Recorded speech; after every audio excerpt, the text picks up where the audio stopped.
நீ இந்த குழந்தைய கொலை செய்யணும், இல்ல என்ன கற்பழிக்கணும், அது இல்ல என்ன முழு சாராய பாட்டில ஒரேடியா சாப்பிடணும். இந்த மூணுல ஒண்ணு பண்ணலன்னா நான் உன்னை தீர்த்து கட்டிடுவேன்னு சொன்னான்.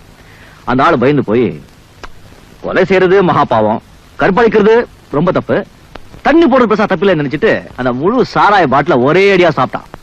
அதுக்கப்புறம் போதை தலைக்கு ஏறி அந்த மோகினிய கற்பழிச்சிட்டான். அதுக்கு இடைஞ்சல வந்த குழந்தைய கொலை செஞ்சிட்டான்.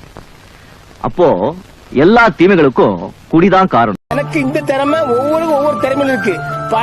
பல விதமா திறமை பண்றாங்க. எல்லாரும் எல்லா சேனலையும் பார்க்கணும். அதுமாதிரி நண்பர்கள் சின்ன சேனல் எதா இருந்தாலும் அது கொஞ்சம் ஆதரவு கொடுங்க. உங்க பொண்ணான கையை வந்து அந்த பெல்ல தட்டிடுங்க. அவங்களுக்கு சப்ஸ்கிரைபர் 5-10 ஏறுனா அவங்க மனசு சந்தோஷப்படும். அவங்க வீடியோவும் பாருங்க. சில நண்பர்கள்